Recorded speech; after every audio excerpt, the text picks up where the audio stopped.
carrière avec l'émission Le Soleil à 5 cents. Oui. C'est bien ça. J'ai commencé avant comme bricoleur et décorateur. Ah oui. J'étais bricoleur pour la boîte de surprise. Et c'est moi qui avais créé les décors de Sol et Gobelet. Vous avez vu sur le fond noir, là? Oh, Et la boule dingue. J'ai aussi travaillé au décor de la Souris verte. Et après ça, je suis allé travailler à Radio-Québec comme décorateur. Et on m'a interviewé une fois à la télévision sur le côté visuel de mon métier. Et là, M. Robert Roy, qui était chef d'émission jeunesse, m'a demandé d'animer cette émission du Soleil à 5 cents avec Serge Thériault en 1973. oui. Est-ce que c'était difficile au début de Oh prendre le mon micro, Dieu! commencer Oh à mon Dieu, animer j'avais un l'émission trac comme fou, ça? j'étais mauvais. J'espère qu'il ne montera pas ça ce soir. J'avais.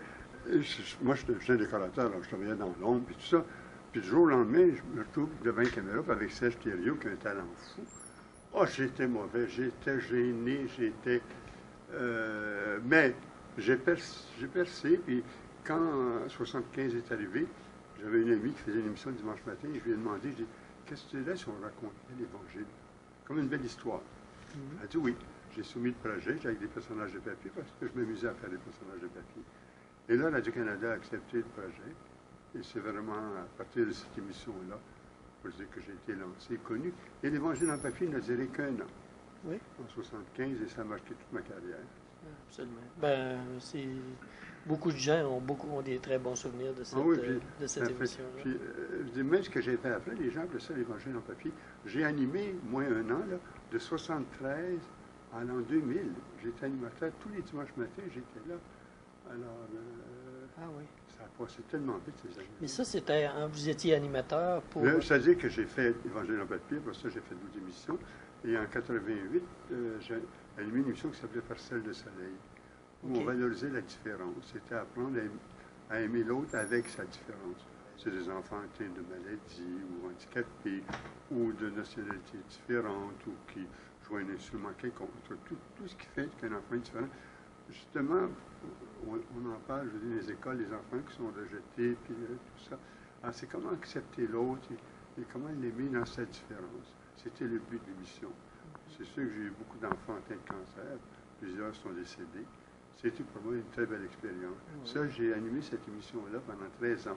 Au début de l'émission, on faisait un petit sketch avec l'enfant, une histoire. Et puis après ça, il y avait l'entrevue, puis on leur mettait un cadeau.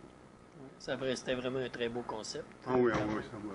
C'est C'est- un concept que j'ai aimé beaucoup, beaucoup. C'est une idée que vous avez eue Oh à la oui, c'est base, ça, à oui. l'origine. Oui.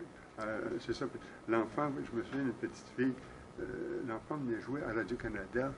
Il a fait du théâtre à Radio-Canada. Il y a une petite fille qui avait un cancer de la peau. Elle avait une grosse poisse ici sur le côté. Et elle voulait venir à l'émission.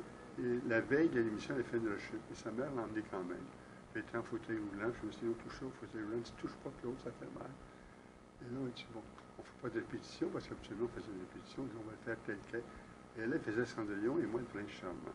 Je la vois encore habillée tout en guenille, parce que le costume, celui qui faisait le costume, elle avait bien guenille. Et quand elle est changée pour devenir princesse, je suis allé la voir dans la loge. Je dis, Cléo, est-ce que tu es prête? Elle dit, je veux pas que tu me vois tout de suite comme une mariée. Elle dit, tu me verras sur le plateau. Et là, sur le plateau, elle est venue faire Cendrillon, qui était devenue princesse. Et là, je lui ai dit, tu te rends compte, Cléo, là, tu es Cendrillon à la télévision de Radio-Canada. Elle dit, oui, elle était tellement heureuse, cet enfant-là. Puis elle est morte, je pense, une semaine ou deux après. Ça, pour moi, c'était aussi, je dirais, un cadeau de la vie, d'avoir apporté cette joie à cet enfant. Et d'autres aussi après. Ouais. J'ai été privilégié de faire ces émissions. Ça fait vraiment une belle... ça fait une très, très belle carrière. Non, non, ça a passé trop vite. Ouais, j'en doute pas. Ça, là, quand je regarde ça aujourd'hui, je me dis, c'est pas vrai. Quand j'ai descendu l'escalier tantôt, là, j'ai dit, c'est la première fois que je suis descendu pour faire Soleil à 5 cents ou l'Évangile en papier. C'est le même escalier, les mêmes lieux, les mêmes décors. Rien n'a changé. Et ça fait déjà 40 ans de ça. Évidemment. Ça va vite. C'était en quelle année que vous avez commencé avec la boîte à surprise? J'ai commencé comme bricoleur à Radio-Canada en 63. 63. Et j'ai fait 2 ans comme bricoleur. Je suis retourné dans l'enseignement parce qu'ils avaient coupé des postes. Autrefois, au tout début, j'étais professeur de l'art plastique. C'est comme ça que j'ai commencé à Sherbrooke. Et c'est ça, je suis retourné dans l'enseignement. Là, Radio-Canada m'a rappelé, je suis redevenu bricoleur. Et là, on m'a invité à être décorateur. C'est là que j'ai créé les décors de Sol et Gobelet, dans les boules peintes. Et à Radio-Québec, Télé-Québec maintenant, Radio-Québec ouvrait, ils sont venus nous chercher plusieurs de Radio-Canada pour l'ouverture de Radio-Québec. J'ai travaillé à Radio-Québec pendant 8 ans. Oui. J'avais des congés sans solde pour faire mes émissions. Et en 1976, avec l'accord de ma femme, j'ai quitté cette permanence pour vivre de mes petits papiers. J'avais un contrat annuel, j'étais à Radio-Québec très bien payé, j'avais tous les fonds nécessaires pour ça, toute la protection. Et j'ai pris le risque de vivre et j'ai animé comme ça pendant 27 ans. Là. Je me considère chanceux. J'ai fait ce que j'ai aimé. Souvent, je dis aux enfants aux écoles, quand vous aimez quelque chose, c'est souvent signe de talent. Mais après, il faut travailler. Alors, vous pouvez inventer votre métier aussi. Moi, j'ai inventé le mien. Puis, maintenant, vous êtes retraité, j'imagine? Ben, retraité, c'est-à-dire que je fais une exposition là, à la Maison de la Culture Mercier, des grands personnages de papier.